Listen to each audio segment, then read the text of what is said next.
Hello guys, मैं स्वागत करता हूँ आपका एक नए ऐसे वीडियो में। डॉक्टर्स पॉइंट एक नया वीडियो लेके आया है, जो एक मेन मुद्दा बहुत से लोग मुझसे पूछते हैं कि वार्ड बॉय का हॉस्पिटल में मेन वर्क क्या होता है, मेन काम क्या होता है, इसके अलावा और कौन कौन से काम वार्ड बॉय कर सकते हैं। तो इस चीज़ पे मैं एक वीडियो लेके आ रहा हूँ। मैं ये बताऊँगा अपने दोस्तों को, भाइयों को कि वार्ड बॉय का मेन काम क्या होता है। तो ये डिपेंड करता है कि आप गवर्नमेंट हॉस्पिटल में हैं, प्राइवेट हॉस्पिटल में हैं, नर्सिंग होम में हैं, क्या हैं, क्योंकि सब जगह लोग अपने अकॉर्डिंग काम करवाना चाहते हैं। जो काम नहीं रहता है वो पेशेंट से वो भी चीज़ें करवाना है। तो इस पे मैं ये कहना चाहता हूँ कि जैसे जो वार्ड बॉय होते हैं, अगर आप गवर्नमेंट हॉस्पिटल में हैं तो आपका ज़्यादा कोई काम नहीं रहेगा। आपको पेशेंट शिफ्ट करना है, उसको आईसीयू वार्ड जहाँ है वहाँ से ले जाना है, ले आना है। अगर आपकी ओटी में लगा देते हैं स्पेशल ड्यूटी, क्योंकि गवर्नमेंट हॉस्पिटल एक बड़ा क्राइटेरिया के हिसाब से होता है। वहाँ पे आपके वार्ड्स, आईसीयू, ओटी वहाँ पे सेपरेट सब जगह वार्ड बॉय की ड्यूटी रहती है। अगर आपकी उन्होंने ओटी में लगा दी है तो ओटी में आपको पेशेंट को आउट करना है, इन करना है, उसको ड्रेस पहनाना है। अगर वो वोमिट्स कर रहा है, कुछ भी कर रहा है, आपको वो क्लीन करना है।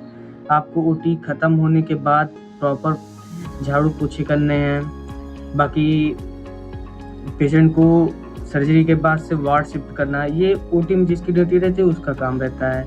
अब बात आई जिनकी वार्ड में ड्यूटी रहती है गवर्नमेंट हॉस्पिटल में, जिनकी वार्ड में ड्यूटी रहती है उनका भी यही काम रहता है। आप पेशेंट शिफ्ट करेंगे, वार्ड साफ़ करेंगे, टाइम टाइम पे आप पेशेंट को देखेंगे, गंदगी कहाँ है वो चेक करेंगे, ये सब चीज़ें आप करेंगे।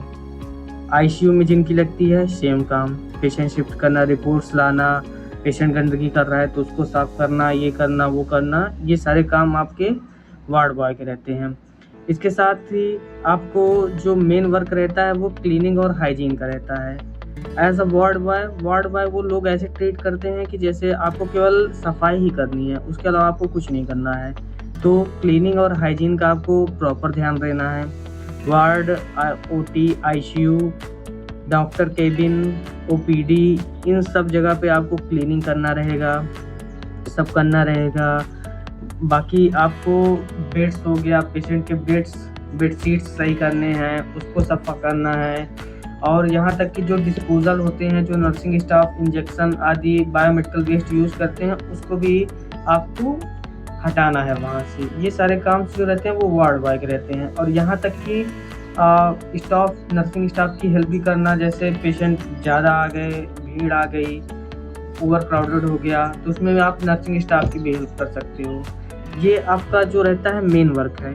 अब रियलिटी पे आइए। ये तो मैंने आपको मोटा मोटा काम बता दिया। अब जो वर्चुअल रियलिटी है हॉस्पिटल्स की वो जानिए आप प्राइवेट सेक्टर में अगर वार्ड बॉय कर रहे हैं, नर्सिंग होम में कर रहे हैं, तो वहाँ पर आपको डॉक्टर्स के इशारे के अकॉर्डिंग काम करना पड़ेगा। अगर आप सफाई कर रहे हैं, झाड़ू पोछा, पेशेंट शिफ्ट करना, रिपोर्ट्स लाना, उनके लिए चाय पानी भी लाना, नाश्ता लाना, ये सब मतलब आप एज अ वार्ड बॉय उनके पर्सनल असिस्टेंट बन जाओगे। आपको सारी चीज़ें करना है, क्योंकि प्राइवेट सेक्टर ऐसा है कि वहाँ आप पे ना नहीं कर सकते। आपको पैसे की ज़रूरत है तो उसके अकॉर्डिंग से आपको सारा काम करना पड़ेगा। बाकी जो मेन काम रहेगा एज अ गवर्नमेंट, अगर हॉस्पिटल में आपका वार्ड बॉय या कुछ भी टेक्नीशियन या कुछ भी लग जाता है, तो मैं एक बार फिर से रिपीट कर दे रहा हूँ। जो मेरे बहुत से एक पुराना वीडियो था तो उस पर बहुत से लोग पूछते हैं कि वार्ड बॉय का क्या रियल काम रहता है। बहुत लंबे लंबे कमेंट आते हैं कि आप एक स्पेसिफिक वीडियो बनाकर बताइए कि क्या आता है क्या नहीं। तो मतलब मैं सबका एक बार ऐसे रिप्लाई तो कर नहीं सकता, इसलिए मैं एक वीडियो बना रहा हूँ एक मोटिव से। इस मोटिव से बना रहा हूँ कि आप अपने मेन जो कार्य है हॉस्पिटल में एज अ वार्ड बॉय आप उसको जानें। तो मैं मोटा मोटा बता दे रहा हूँ कि वो जो काम है, पहला है पेशेंट असिस्टेंट का। आपको पेशेंट को सहारा देना है, उसको बैठाना है चेयर पे, और डॉक्टर्स क्या करना है वो करना है। पेशेंट को आपको आईसीयू वार्ड यहाँ पर ले जाना है, शिफ्ट करना है, वो चीज़ें करना है। उसके बाद से आपको क्लीनिंग और हाइजीन का ध्यान रखना है। वार्ड हो गया, स्ट्रेचर हो गया, व्हील चेयर हो गया, इस पर आपको प्रॉपर क्लीनिंग करना है। पूरी सफाई रहनी चाहिए। आपको नर्सिंग स्टाफ की मदद करनी है, रिपोर्ट्स लाने में, पेशेंट शिफ्ट करने में, इन सब चीज़ों में करना है। तो आपका यही काम रहेगा कि according to the hospital, according to the doctor, ward boy का वही काम है जो उनके जो अपर लेवल के डॉक्टर रहेंगे वो कहेंगे वही आपको मेन करना है। धन्यवाद, और ऐसे ही बने रहिए वीडियो में। धन्यवाद।